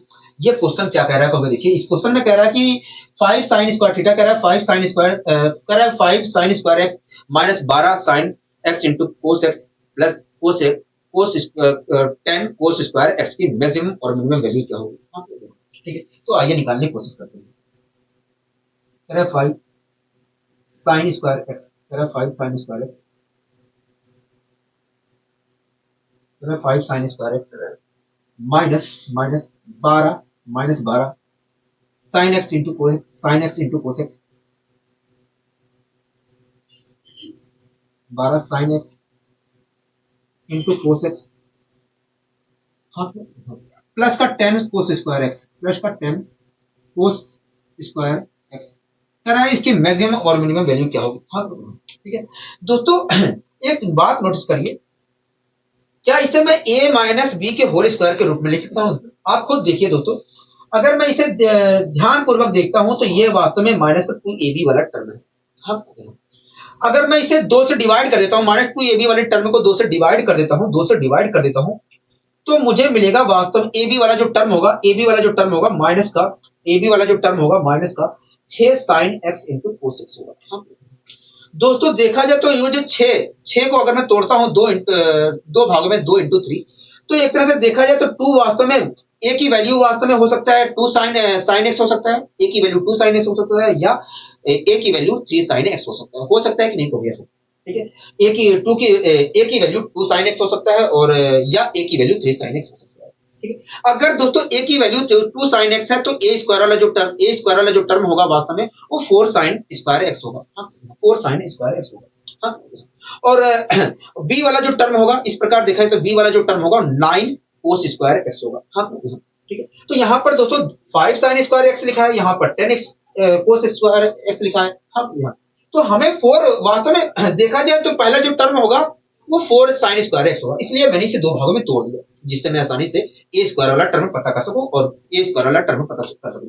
इसी प्रकार इसे भी जोड़ दिया मैंने, x square plus 10 cos square x में, तो यहाँ से मुझे b स्क्वायर वाला टर्म मिल जाएगा। तो इसे मैंने तोड़ दिया 4 sin स्क्वायर एक्स में, 4 sin स्क्वायर एक्स में। आप खुद सोचिए दोस्तों, ये वास्तव में a स्क्वायर वाला टर्म नहीं हो सकता है। क्यों? क्योंकि दोस्तों अगर वास्तव में वैसे पूर्णांक होता, एक परिमेय संख्या होता, तो स्क्वायर जब हम किसी टर्म का स्क्वायर करते हैं तो वो एक पूर्ण वर्ग होता है, तो ये 5 जो है पूर्ण वर्ग नहीं है, तो ये वास्तव में क्या रहा होगा? अगर मैंने वास्तव में देखा है तो ये अंडर रूट 5 रहा होगा, तब 5 प्राप्त हुआ होगा। हाँ लोग, यहाँ अगर ये अंडर रूट 5 था तब 5 प्राप्त हुआ है, तो यहाँ पर अंडर रूट 5 आना चाहिए था। हाँ लोग, यहाँ मतलब ये देखा है तो ये वास्तव में ए स्क्वायर वाला टर्म जो है, ए स्क्वायर वाला जो टर्म है वो वास्तव में अंडर रूट 5 तो नहीं हो सकता है, मतलब कुछ और होगा। हाँ लोग, यहाँ तो हमने पता कर लिया कि वो क्या था, वास्तव में 4 sin स्क्वायर, ठीक है। ए स्क्वायर वाला जो टर्म था वास्तव में 4 sin स्क्वायर है, माइनस का ये तो वैसे लिख दिया। आप इतने समझदार हैं, आप लिख सकते हैं, आप समझ सकते हैं, ठीक है। इसे मैंने तोड़ दिया 9 cos स्क्वायर एक्स में। दोस्तों यहां से एक sin स्क्वायर एक्स मिला है और यहां से एक cos स्क्वायर एक्स मिला है, तो ये हो जाएगा 1, मिलकर 1 बना लेंगे। आप मेरी बात से सहमत हो? हाँ, हम आपकी बात से सहमत हैं। दोस्तों आप देख रहे हैं कि ये a स्क्वायर वाला टर्म है, ये b स्क्वायर वाला टर्म है, ये -2ab वाला टर्म है। आप दोस्तों a स्क्वायर, a की वैल्यू क्या होगा? 2 sin x है, और b की वैल्यू क्या है? b की वैल्यू देखें तो 3 cos x है। हाँ, उनकी मल्टीप्लाई करते हो तो आपको ab वाला टर्म मिलेगा, माइनस का ab वाला टर्म मिलेगा, ठीक है। तो इस चीज को क्या मैं a माइनस b के होल स्क्वायर के रूप में लिख सकता हूँ? लिख सकते हैं बिल्कुल। क्या लिखूंगा? 2 sine x to sine x minus 3। आप आगे पीछे कुछ लिख सकते हैं, इससे कोई फर्क पड़ने वाला नहीं है, ठीक है। जरूरी नहीं है कि भैया कोस जो है वही माइनस का हो, कोस वाला टर्म ही माइनस का हो, जरूरी नहीं है, ठीक है। और प्लस का एक, प्लस का एक, ठीक है। कोई दिक्कत नहीं, परेशानी कोई नहीं, हमें कोई दिक्कत कोई परेशानी नहीं है, हमें कोई दिक्कत कोई परेशानी नहीं है, ठीक है। अब दोस्तों हमसे कहा था ये बताइए इसकी मैक्सिमम और मिनिमम वैल्यू क्या होगी, तो मैंने इस फॉर्मेट में ढाल दिया, ठीक है। दोस्तों आपको अच्छी चीज पता है, एक बात बताइए, एक्स स्क्वायर की एक्स स्क्वायर की एक्स स्क्वायर की मिनिमम वैल्यू क्या हो सकती है, क्योंकि देखिए इसकी तो कभी भी इसकी कभी भी वैल्यू जो होगी वो नेगेटिव नहीं हो सकती है, नेगेटिव नहीं हो सकती है, मतलब देखा जाए तो इसकी वैल्यू जो होगी हमेशा पॉजिटिव होगी। और पॉजिटिव में देखा जाए तो मिनिमम जो वैल्यू होती है वो जीरो होती है, हाँ मिनिमम वैल्यू क्या होती है, जीरो होती है। तो इसी प्रकार दोस्तों इसकी भी मिनिमम वैल्यू क्या हो, इसकी मिनिमम वैल्यू क्या, इसकी मिनिमम वैल्यू क्या होगी, क्योंकि देखिए इसकी जो मिनिमम, क्योंकि देखिए इसकी वैल्यू तो कभी भी नेगेटिव हो ही नहीं सकती है। तो इस प्रकार देखा है तो इसकी वैल्यू तो पॉजिटिव में होगी, और पॉजिटिव में जो मिनिमम वैल्यू होती है जीरो होती है। तो इस प्रकार देखा है तो मिनिमम वैल्यू इसकी क्या है, जीरो है। अगर मैं मिनिमम वैल्यू इसकी जीरो रखता हूं तो मुझे क्या मिलेगी, इसकी इसकी पूरी की मिनिमम वैल्यू मिलेगी, क्योंकि हाँ मिनिमम वैल्यू मिलेगी। तो मैंने जीरो रखा तो आया एक, मतलब मिनिमम वैल्यू देखा जाए तो एक है, मिनिमम वैल्यू देखा जाए तो एक है, कोई दिक्कत नहीं, पता नहीं क्यों नहीं। अब मैक्सिमम वैल्यू क्या होगी, आप मुझे बताइए इसकी मैक्सिमम वैल्यू दो, तो इसकी मैक्सिमम वैल्यू जो होगी वही वास्तव में इस पूरे की मैक्सिमम वैल्यू होगी। हाँ तो इसकी मैक्सिमम वैल्यू क्या होगी, तो देखिए यहाँ पर देखा है तो साइन के गुणांक में 2 लिखा है और कोस के गुणांक में 3 लिखा है, कोस के गुणांक में 3 लिखा है। मैंने कहा हाँ, तो देखिए अगर मैं 2 का स्क्वायर करता हूँ, 2 का स्क्वायर करता हूँ, 2 का स्क्वायर करता हूँ 4 और 9 का स्क्वायर करता हूँ तो आएगा, 9 का स्क्वायर करता हूँ तो आएगा क्या आएगा, 9 का स्क्वायर देखिए 2 का स्क्वायर करता हूँ तो 4 आएगा और माइनस 3 का स्क्वायर करता हूँ 9 आएगा, और दोनों को जोड़ता हूँ तो आएगा 13, और 13 का वर्गमूल निकालता हूँ तो आएगा अंडर रूट 13। इस प्रकार देखा जाए तो कर्ण हमारा 13 है, अंडर रूट 13 है। हाँ, अगर दोस्तों यहाँ पर मैं अंडर रूट 13 रखता हूँ तो क्या मिलेगा, तो देखिए जब अंडर रूट 13 आप लिखोगे, जब अंडर रूट एक मिनट अंडर रूट 13 आप लिखोगे तो स्क्वायर से अंडर रूट कैंसिल हो जाएगा, तो इस प्रकार देखा जाए तो 13 मिला यहाँ पर, और इस प्रकार देखा जाए तो इसकी जो मैक्सिमम वैल्यू होगी वो 13 होगी, और 13 में एक जोड़ूंगा तो आएगा 14। हाँ, इस प्रकार देखा जाए तो इस एक्सप्रेशन की मैक्सिमम वैल्यू क्या होगी, 14 होगी। बताइए कोई दिक्कत नहीं, परेशानी कोई नहीं। अगर इसकी मिनिमम वैल्यू 1 है और मैक्सिमम वैल्यू 14 है तो हम कह सकते हैं भैया इसकी मैक्सिमम जो वैल्यू होगी 14 होगी, मिनिमम वैल्यू जो होगी 1 होगी। बताइए कोई दिक्कत नहीं, परेशानी कोई नहीं, हमें कोई दिक्कत नहीं परेशानी नहीं है, ठीक है। दोस्तों इस क्वेश्चन को तो हमने पहले ही कर लिया है, निपटा लिया है, इस क्वेश्चन को भी कर लिया है, इस क्वेश्चन को भी कर लिया है, इस क्वेश्चन को भी कर लिया है, ठीक है। आप इसका खुद जवाब दीजिए, इसमें वो कहा है कि बताइए कौन सा सही है। हाँ, हाँ। तो दोस्तों अगर मैं पहला देखता हूं तो पहला हमारा क्या है, गलत है, क्योंकि दोस्तों कोई भी टर्म है, अगर दोस्तों अगर मैं पहला देखता हूं तो पहला गलत है। हाँ, पहला गलत है, आपको अच्छी तरीके से पता है कि किसी भी टर्म का और उसके उल्टे के जो जोड़ की मिनिमम वैल्यू होती है वो 2 से बड़ी होती है या बराबर होती है, जो कि गलत है पहला। अगर मैं दूसरा देखता हूँ, अच्छा अच्छा एक चिन्ह गायब हो गया है, मैं चिन्ह लगा देता हूँ, ठीक है, चिन्ह लगा देता हूँ, गायब हो गया चिन्ह।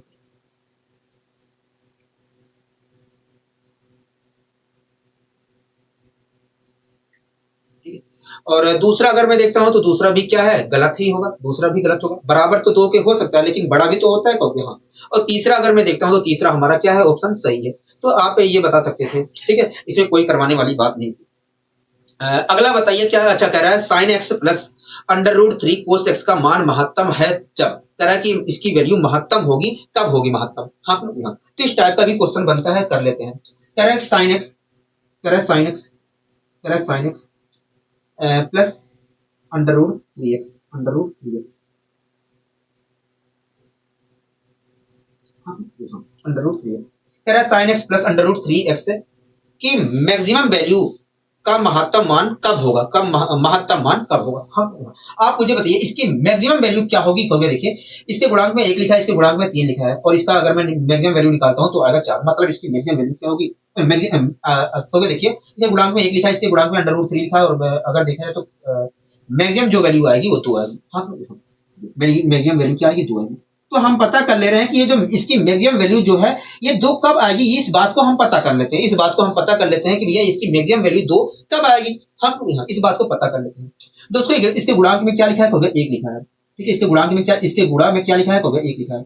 अगर इसके गुणांक में 1 लिखा है तो क्या मैं इसको ये जो 2 है इसके अपोने भेज सकता हूँ, भेज सकते हो, भेज सकता हूँ कि नहीं, तो हाँ। अगर ऐसे समझ में नहीं आ रहा है तो कोई बात नहीं, आप पूरे 2 को डिवाइड कर, पूरे को 2 से डिवाइड कर दीजिए, तब भी वही चीज आएगा, ठीक है, तब भी वही चीज आएगा। दोस्तों अगर मैं डिवाइड करता हूं यहाँ पर तो यहाँ पर साइन एक्स अपॉन 2 आएगा, यहाँ पर अंडर रूट 3 अपॉन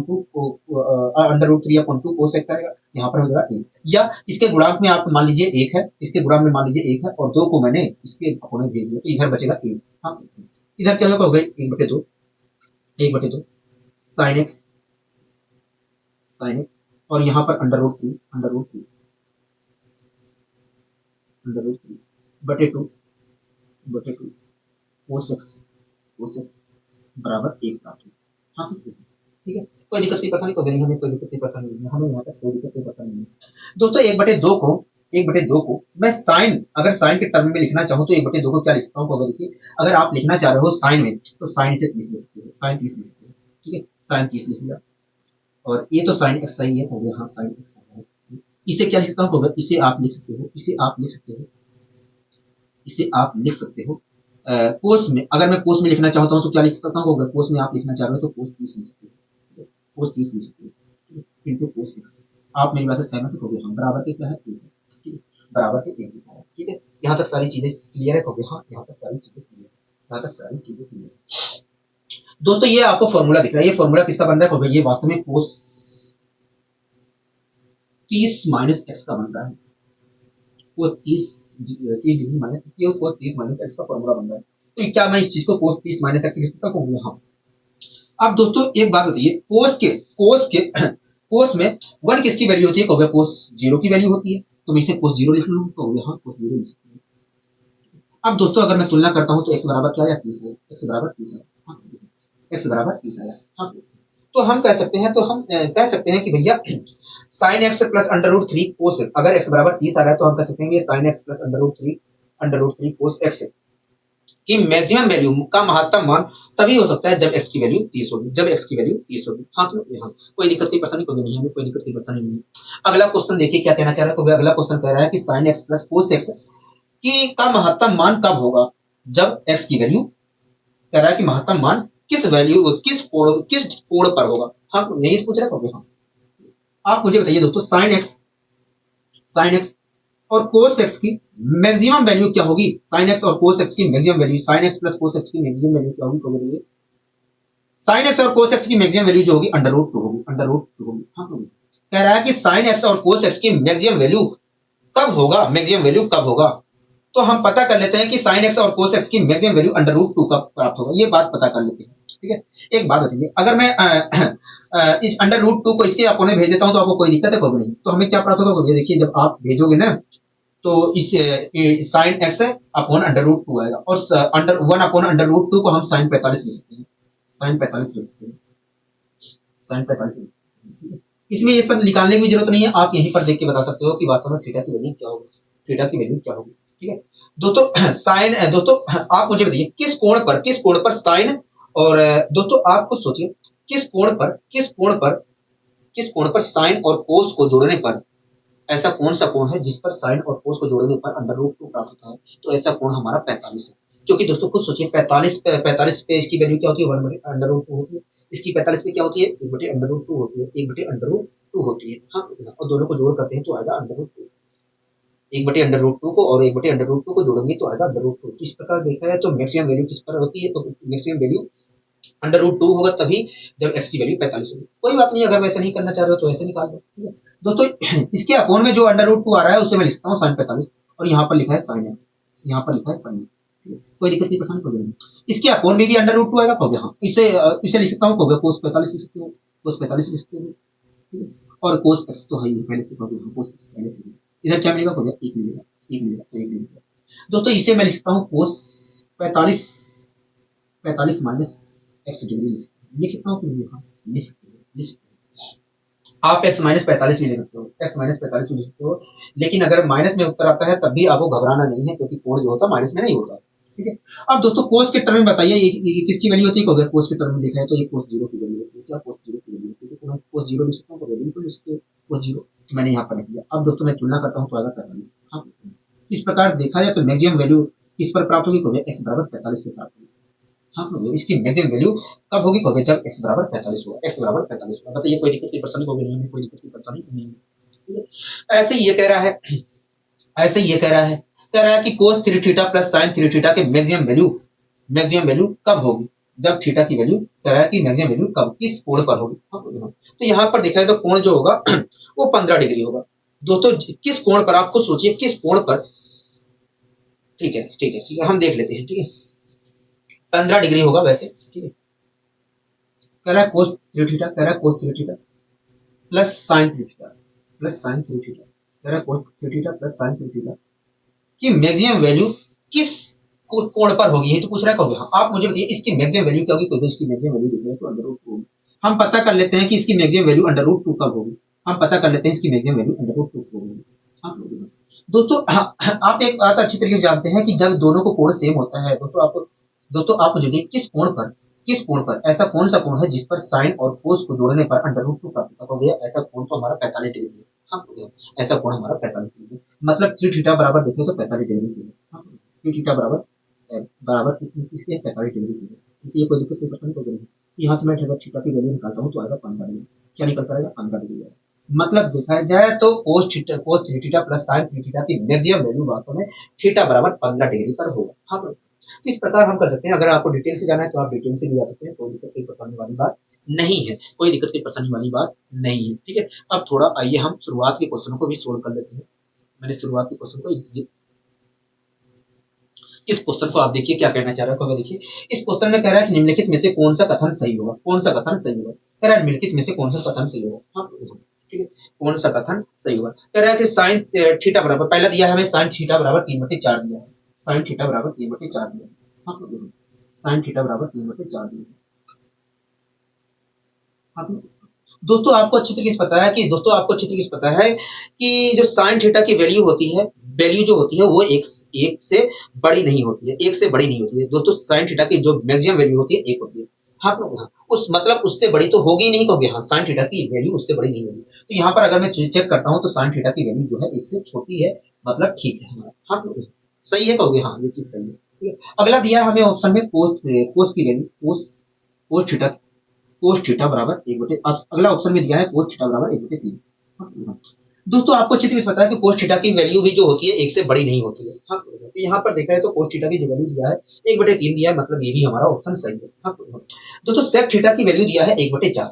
हाँ, सेक थीटा की वैल्यू दिया है 1/4। दोस्तों आपको अच्छी तरह से पता है कि सेक थीटा की जो वैल्यू होती है, सेक थीटा की वैल्यू दिया है 4। और आपको ये भी बात पता है कि सेक थीटा की जो वैल्यू होती है, सेक थीटा की जो वैल्यू होती है वो इनफाइनाइट होती है। हाँ, तो इस प्रकार देखा तो सेक थीटा की वैल्यू भी हमारा जो 4 दिया है वो वास्तव में सही है। हाँ, एक बात बताइए यहाँ पर तो आप आसानी से पता कर लेते हैं। आप एक बात बताइए, अगर सेक थीटा बराबर 4 है तो कोस थीटा बराबर क्या होगा? कोस थीटा बराबर वास्तव में 1/4 होगा। उल्टा भी चेक करते हैं, ठीक है, उल्टा चेक करिए तभी पता चलेगा। यहाँ पर सेक थीटा के हिसाब से सही है, सेक थीटा के हिसाब से सही है, लेकिन अगर मैं कोस थीटा के हिसाब से जाता हूँ तो कोस थीटा के हिसाब से भी सही है। हाँ, क्योंकि अच्छी तरीके से पता है कि अगर सेक थीटा बराबर 4 है तो कोस थीटा बराबर 1/4 होगा। हाँ, तो यहाँ पर मैं चेक करता हूँ तो कोस थीटा की वैल्यू भी सही है, क्योंकि कोस थीटा की वैल्यू जो होती है एक से कम होती है, एक होती है, मैक्सिमम एक हो सकती है या एक से कम हो सकती है। तो ये भी हमारा सही है, ये भी हमारा सही है। हाँ, अगला ऑप्शन क्या कहोगे? अगला ऑप्शन कह रहा है कोस कोस कोस थीटा की वैल्यू दिया है, कोस थीटा की वैल्यू, कोसेक थीटा की वैल्यू दिया है 2/3। कोसेक थीटा की वैल्यू दिया है 2/3। हाँ, दोस्तों आप मुझे बताइए, अगर कोसेक थीटा बराबर 2/3 है, कोसेक थीटा बराबर 2/3 है, साइन तो साइन थीटा बराबर क्या होगा? बोलो साइन थीटा बराबर होगा 3/2। साइन थीटा बराबर होगा 3/2। हाँ, साइन थीटा बराबर होगा 3/2। आप मेरी बात से सहमत है? हाँ, हम आपकी बात से सहमत है। दोस्तों कोसेक थीटा बराबर दिया है 2/3, इस प्रकार देखें तो साइन थीटा बराबर क्या होगा? 3/2 होगा। हाँ, और आपको अच्छी तरह पता है कि साइन थीटा की वैल्यू जो होती है मैक्सिमम तो एक हो सकती है या उससे कम हो सकती है। यहाँ पर देखो तो साइन थीटा की जो वैल्यू है वास्तव में क्या है हो रही है? एक से बड़ी हो रही है, एक से बड़ी हो रही है, जो कि ये बात गलत है। मतलब हमारा देखा तो चौथा ऑप्शन हमारा यहाँ पर गलत साबित हो रहा है। मतलब इस क्वेश्चन के हिसाब से देखा है तो हमारा ऑप्शन कौन सा होगा? चौथा होगा। हाँ, बताइए कोई दिक्कत कोई परेशानी होगी? नहीं, हमें कोई दिक्कत कोई परेशानी नहीं। अब आइए दोस्तों हम अगला क्वेश्चन कर लेते हैं। कह रहा है कि साइन थीटा बराबर कह रहा है साइन के एक कोण का मान 1/3 है, तब कोसाइन के उसी कोण का मान क्या होगा? मतलब कोसेक थीटा का मान क्या होगा? हाँ, ठीक है। एक बात बताइए, साइन थीटा की वैल्यू दिया है 1/3। हाँ, साइन थीटा की वैल्यू 1/3, साइन थीटा की वैल्यू 1/3, ठीक है, जो कि सही बात है। साइन थीटा की वैल्यू 1/3 हो सकती है, क्योंकि एक से छोटी होती है या एक के बराबर होती है। मैक्सिमम देखा जाए तो एक होती है या एक से कम होती है। हाँ, अगर तो साइन थीटा की वैल्यू 1/3 है तो कोसेक थीटा की वैल्यू क्या होगी? कोसेक थीटा की वैल्यू देखा जाए तो 3 होगी। हाँ 3 होगी। हाँ इस प्रकार दोस्तों देखा जाए तो कोसेक थीटा की जो वैल्यू होगी वो क्या होगी वास्तव में 1/3 के बराबर होगी। नहीं 1/3 के बराबर नहीं होगी। 1/3 के कैसे बराबर हो जाएगी? 1/3 के बराबर हो ही नहीं सकती है। हाँ 1/3 के बराबर हो ही नहीं सकती है। 1/3 से छोटा होगा? नहीं 1/3 से छोटा नहीं होगा। 1/3 से बड़ा होगा? यस 1/3 से बड़ा होगा। इसके अनुसार 1/3 से क्या होगा? बड़ा होगा। बताइए कोई दिक्कत कोई परेशानी? कोई दिक्कत कोई परेशानी नहीं। तो इस प्रकार हमारा कौन सा ऑप्शन सही है? दूसरा ऑप्शन सही है। अब अगला दोस्तों क्वेश्चन देख लेते हैं। कह रहा है निम्नलिखित में से कौन सा छोटा है? कह रहा है साइन 76 और कोस 76 में से कौन छोटा है? हाँ कह रहा है कि साइन 76 छोटा है कि कोस 76 छोटा है कि दोनों बराबर है कि इनमें से कोई नहीं है। हाँ ठीक है दोस्तों एक बात बताइए एक बात बताइए एक बात बताइए 2 और 3 में कौन छोटा है कौन बड़ा है? 2 छोटा है 3 बड़ा है। हाँ दोस्तों आप इसलिए बता पा रहे हैं यहाँ पर आप इसलिए बता पा रहे हैं क्योंकि ये एक ही कैटेगरी की है। एक ही कैटेगरी की है। हाँ ठीक है एक ही कैटेगरी की है। इसी प्रकार मैंने कहा कि भैया जो x है वो पॉजिटिव नंबर है। x क्या है? पॉजिटिव नंबर है। तो आप मुझे बताइए x और 2x में कौन बड़ा है? तो आप तुरंत कहोगे भैया देखिए ये तो वास्तव में 2 गुना लिखा है। ये वास्तव में ये x है और ये वास्तव में x का 2 गुना लिखा है। तो सीधी सी बात है ये 2x बड़ा होगा। हाँ तो ये आप क्यों बता पा रहे हो? क्योंकि एक ही कैटेगरी की है। हाँ ये आप क्यों बता पा रहे हो? क्योंकि एक ही कैटेगरी की है। ठीक है अब दोस्तों यहाँ पर मैंने y लिख दिया। यहाँ पर y लिख दिया। मैंने कहा ये भी पॉजिटिव इंटीजर है ये भी पॉजिटिव इंटीजर है। आप मुझे बताइए इन दोनों में बड़ा कौन है छोटा कौन है? तो आप नहीं बता सकते। आप नहीं बता सकते। ऐसा इसलिए क्योंकि ये दो अलग अलग चीजें हैं एक ही कैटेगरी की नहीं है। अगर दोस्तों यहाँ पर मैं x लिख देता तो आप बता सकते थे। हाँ ये दोनों पॉजिटिव इंटीजर अगर मैं यहाँ पर x लिखता तो बता सकते थे या यहाँ पर y लिखा होता तो बता सकते थे। लेकिन यहाँ पर आप डिसाइड नहीं कर पा रहे हो कि वास्तव में ये कौन छोटा होगा कौन बड़ा होगा। हाँ आपको समझ में आया? कहोगे हाँ ये समझ में आया। इसी प्रकार दोस्तों हम साइन और कोस इन सभी चीजों में भी अगर तुलना करते हैं तो हम नहीं बता सकते हैं। अगर एक ही कैटेगरी की होती है तो बता सकते हैं। ठीक है कोई बात नहीं कैटेगरी अगर सेम है तो हम अगर कैटेगरी अलग है तो हम सेम भी कर सकते हैं। ठीक है एक बात बताइए हमें यही तो पता करना है साइन 76 में और कोस 76 में कौन बड़ा है कौन छोटा? कहोगे हाँ यही तो पता करना है। कहोगे हाँ यही पता करना है। तो आइए पता करने की कोशिश करते हैं। मैंने साइन 76 लिख दिया और आपको भी ऐसे ही करना है। ठीक है जब भी इस प्रकार को क्वेश्चन आएगा तो आपको भी ऐसे ही करना है। ठीक है एक बात बताइए हमसे कह रहा है साइन 76 और कोस 76 में कौन बड़ा है? ये बड़ा है कि ये बड़ा है कि दोनों बराबर है कि इनमें से कोई नहीं है? दोनों में से कोई नहीं है। हाँ आपको दोस्तों ये बात अच्छी तरीके से पता है कि साइन 30 की जो वैल्यू होती है वही कोस 60 की होती है। हाँ आपको ये भी बात पता है कि साइन 60 की जो वैल्यू होती है वो कोस 30 की होती है। हाँ तो और आपको ये भी बात पता है कि साइन 0 की जो वैल्यू होती है साइन 0 की वैल्यू जो होती है साइन 90 की जो वैल्यू होती है वो कोस 0 की होती है। ये भी बात पता है। इसी प्रकार दोस्तों कोस 76 की जो वैल्यू होती है वही वास्तव में 90 में से अगर मैं घटाता हूँ 76 को क्या आएगा? देखिए 90 में से आप 76 को घटाओगे 90 में से तो 4 आएगा और 14 आएगा। क्या आएगा? 14 आएगा। यही तो आएगा। हाँ 14 आएगा। ठीक है कोई दिक्कत कोई परेशानी कोई दिक्कत कोई परेशानी नहीं दोस्तों।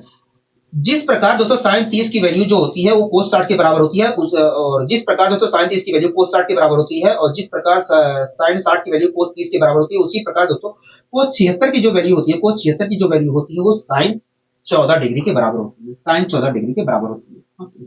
इस समय क्या लिख सकता हूँ? साइन 14 लिख सकता हूँ चाहे मैं कोस 76 कहूँ चाहे साइन 14 कहूँ। साइन 14 कहूँ बात एक ही है। कहोगे हम चाहे मैं दोस्तों कोस 76 कहूँ चाहे मैं साइन 14 कहूँ बात एक ही है। कोई दिक्कत नहीं परेशान कहोगे क्योंकि दोनों की वैल्यू क्या है? बराबर है। अब दोस्तों एक बात बताइए साइन 76 और साइन 14 में कौन बड़ा है कौन छोटा है?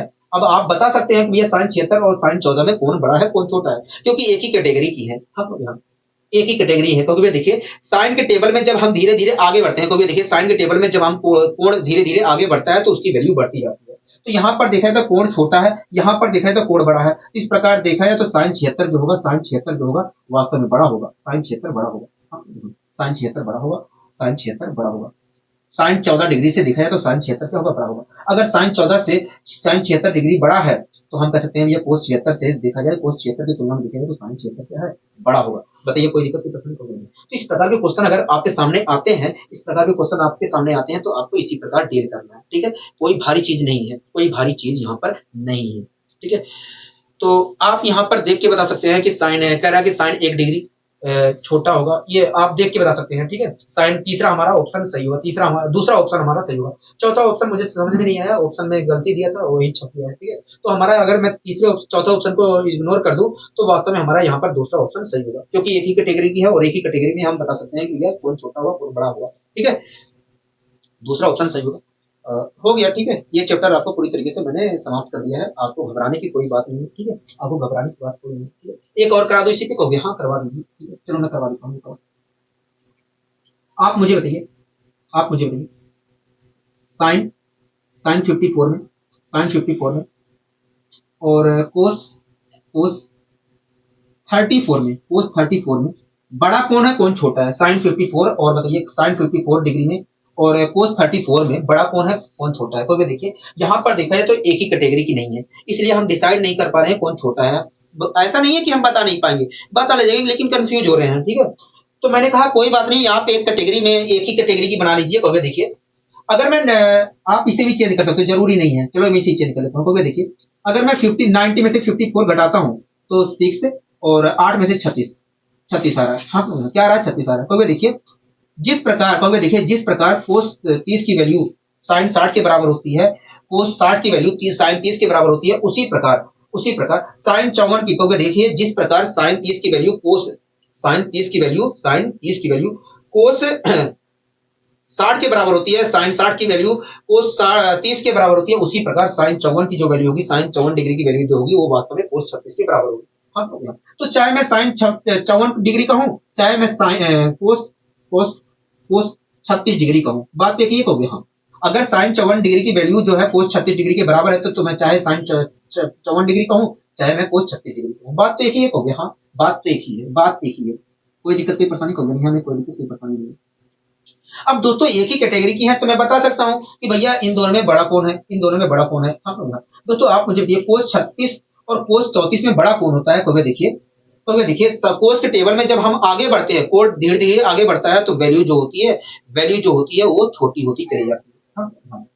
तो दोस्तों यहाँ पर देखा जाए तो यहाँ पर दोस्तों देखा जाए तो यहाँ पर 34 डिग्री है, 34 डिग्री है। यहाँ पर देखा तो 36 डिग्री है। जब मैं 34 से 36 डिग्री, जब मैं कोण धीरे धीरे आगे बढ़ता है तो क्या होती है? वैल्यू छोटी हो जाती है।